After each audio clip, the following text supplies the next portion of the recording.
आज हम लोग टॉपिक पढ़ेंगे आंशिक भिन्न। ठीक है।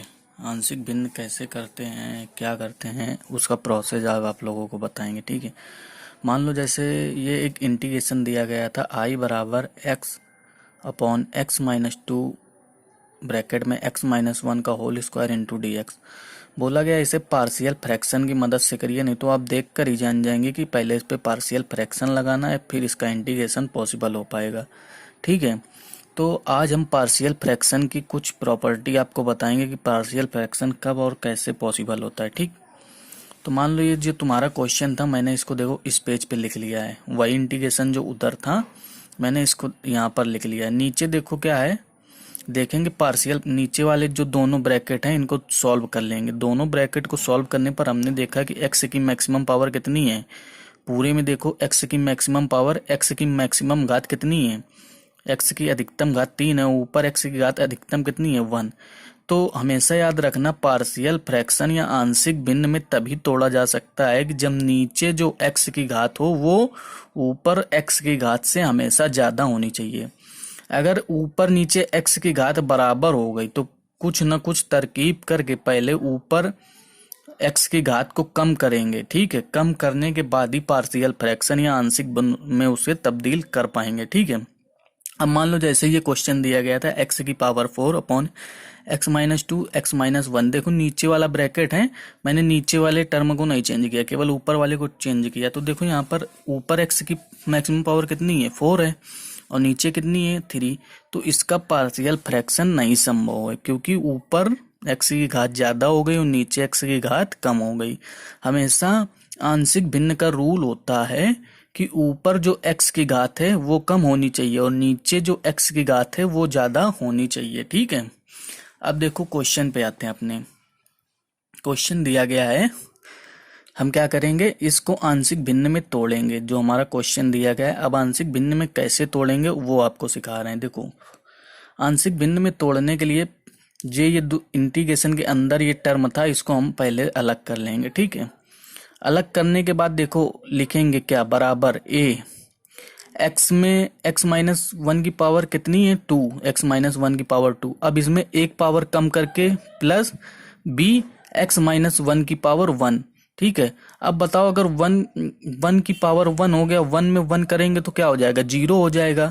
तो सी अपॉन मतलब जो भी कांस्टेंट मान लो डी लिख रहे होते तो D upon x minus one की पावर 0 लिखते तो वो 1 हो जाता, तो उसका कोई अस्तित्व नहीं है।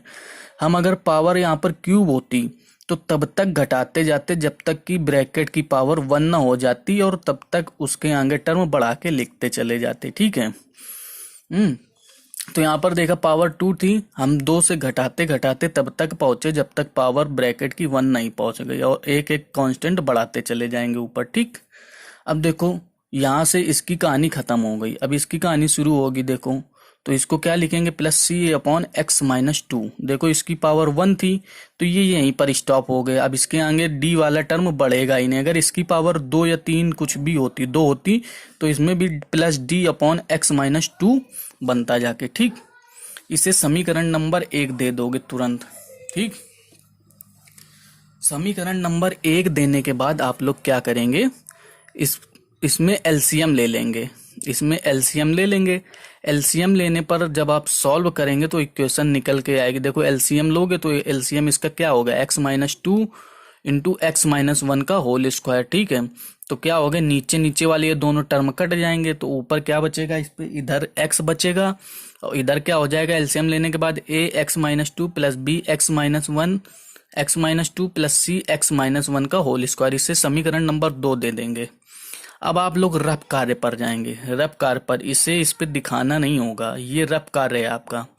तो रफ कार्य पे क्या करेंगे, देखना समीकरण नंबर 1 पर जाना और देखना एक नीचे कौन सा टर्म है, एक्स माइनस वन का होल स्क्वायर। तो एक्स माइनस वन के होल स्क्वायर को 0 के बराबर रख देना। एक्स माइनस वन के होल स्क्वायर को 0 के बराबर रखेंगे तो एक्स माइनस वन बराबर 0 हो जाएगा, तो एक्स बराबर क्या हो जाएगा आपका 1 हो जाएगा। ठीक है। तो अब x बराबर 1 निकल आया। ये जो x बराबर 1 निकल के आए इसे समीकरण नंबर 2 में रख दोगे। समीकरण नंबर 2 में x बराबर 1 रखोगे। x बराबर जब 1 रखोगे तो a 1 - 2 plus b, 1 - 1, 1 - 2 plus c, 1 - 1 का होल स्क्वायर। इसे सॉल्व करोगे तो ए की वैल्यू कितनी आ जाएगी, -1 आ जाएगी। ठीक, अब देखो क्या करोगे तुम लोग।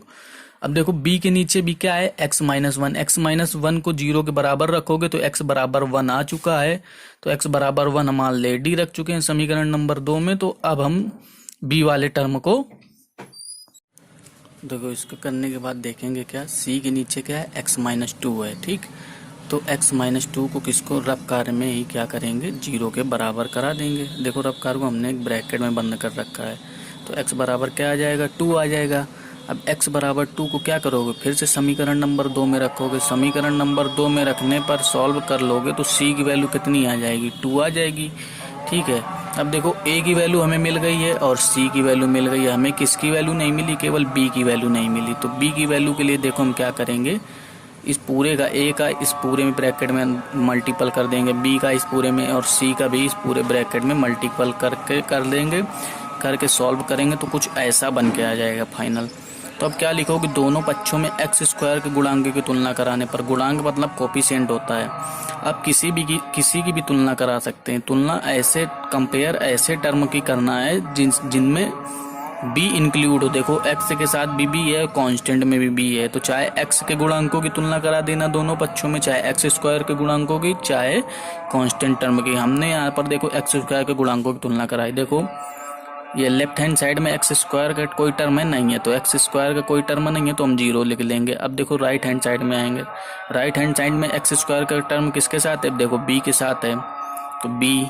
और देखो एक्स स्क्वायर किसके साथ, सी के साथ है तो बी प्लस सी। सी के आगे चिन्ह कौन सा है, प्लस है ना, तो प्लस के साथ सी उतर आएगा। तो बी बराबर क्या हो जाएगा, -c। और सी की वैल्यू 2 थी तो बी की वैल्यू क्या आ जाएगी, -2। अब देखो क्या करोगे, अब तुम लोग ए बी सी के मान समीकरण नंबर 1 में रख दोगे तो ये तुम्हारा आंशिक भिन्न का फाइनल आंसर आ जाएगा। इसमें टूटेगी आंशिक भिन्न। ठीक है, अब देखो एक जैसे दूसरा क्वेश्चन करते हैं। देखो क्वेश्चन नंबर दूसरा जैसे एक दिया गया x+1/x x² + 1, इसको आंशिक भिन्न में तोड़ना है। तो देखो इसमें ब्रैकेट में पावर कितनी है, 1 है। ठीक है, अब पहले इसको तोड़ लेते हैं। ये पहले तो क्या हो जाएगा, इसमें पावर 1 है तो a/x। ठीक है, पावर तो अब कुछ आगे है नहीं तो केवल a/x में टूट जाएगा प्लस। अब देखो ब्रैकेट में पावर 1 है, चलो ठीक है, लेकिन x की पावर कितनी है, अंदर स्क्वायर है। जब x की पावर स्क्वायर में आ जाए और उसका गुणनखंड, इसका अगर देखा जाए फैक्टराइजेशन तो नहीं हो पाएगा।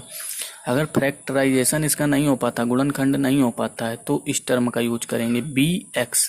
x की पावर जितनी होती है उसका 1 कम करके b के साथ गुणा करके प्लस एक कांस्टेंट लिख के अपॉन में x² + 1 कर देंगे। ठीक, अब इसको भी एलसीएम की मदद से समीकरण नंबर 2 में कन्वर्ट कर लेंगे। फिर देखो रफ कार्य के लिए a के नीचे क्या है, x बराबर क्या कराएंगे, 0 रखाएंगे तो x बराबर 0 एक अलग टर्म आ गया। अब क्या करेंगे, समीकरण नंबर 2 में x बराबर 0 रखोगे, 0 रख के सॉल्व करोगे तो a की वैल्यू मिल जाएगी 1। अब देखो इसमें इसके नीचे जो टर्म है इसको 0 के बराबर कराएंगे, x² बराबर -1, तो x बराबर कुछ करेंगे तो किसमें, कॉम्प्लेक्स नंबर में आएगा।